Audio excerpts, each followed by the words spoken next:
Each and every Thursday here on Morning Offering with Ron and Dave, it's time to tread boldly. Yeah, love it, love it, love it, and I can't wait to hear it.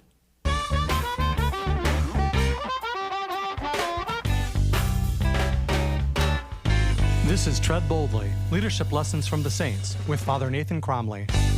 My name is Father Nathan Cromly. I'm the president of the St. John Institute, and this is Tread Boldly, Leadership Lessons from the Saints. Anyone who has spent time reading the Gospels is familiar with the scene of the three wise men who come to adore the infant Jesus laying in the manger. The Gospel according to St. Matthew puts it this way: "And behold, the star that they had seen when it rose went before them until it came to rest over the place where the child was. When they saw the star, they rejoiced exceedingly with great joy. And going into the house, they saw the child with Mary his mother, and they fell down and worshipped him. Then, opening their treasures, they offered him gifts of gold and frankincense and myrrh." It's a scene we know well. What we may not have noticed in the scene is that nowhere does it mention St. Joseph. It's not that he wasn't there. Of course he was there. It's rather that his presence was not immediately relevant to the salvation story God is telling. But the absence of a mention of St. Joseph in a scene where he was obviously present is significant in another way. Sometimes the most significant portions of Scripture are portions that are left unsaid.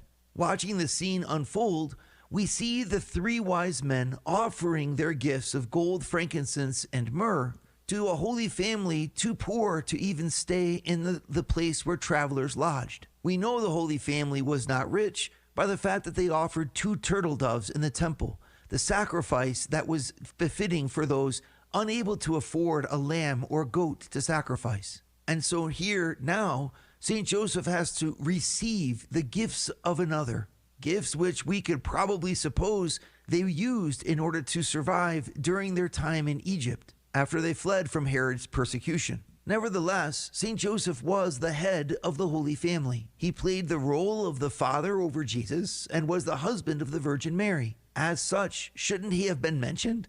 Most of us think that leadership is reserved to those who are strong and those who go out in the front, those who are seen and noticed. Most of us equate fame and fortune with leadership.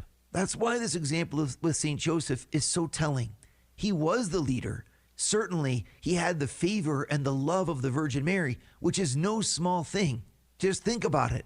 He was the husband of the Virgin Mary. That's saying quite a lot. And he was someone to whom God the Father could entrust his only son to give a father's love to. St. Joseph was an incredible person. It's just that he wasn't always noticed. Some of our best leaders lead without being noticed, away from the limelight, not subject to human approval. St. Joseph didn't need the approval of the Magi or the notice of the general public in order to do his job. There are some who are called to lead in public and some who are called to lead in private, and St. Joseph was one of the latter. He gave his spouse, the Virgin Mary, all that she needed so that she could give to Christ, the Lord, all that he called for. He played a secondary role, even though he was the head of the family, going to show us that leadership is not about taking the limelight. It's about doing what's necessary to bring to completion the mission entrusted to you. And for St. Joseph with the Magi, this meant accepting the gifts of financial provision, regardless of the fact that that was his role. He didn't know when he first received these visitors from the East that shortly thereafter he'd be exiled to Egypt and would stand in need of these very gifts he had the humility to receive. In many ways, this scene is indicative of how God asked St. Joseph to lead. He was asked to tread boldly without any acclaim, to face a situation no one in history had ever faced before, being the foster father for the Son of God. He had no one he could ask for advice from. No one had ever done what he was asked to do. And he had to have the courage to surrender the many prerogatives and rights and privileges most of us take for granted in our parenting and in our spousal relationships. God made St. Joseph poor enough to receive the visits and the provisions from these foreigners, poor enough to let God bless him.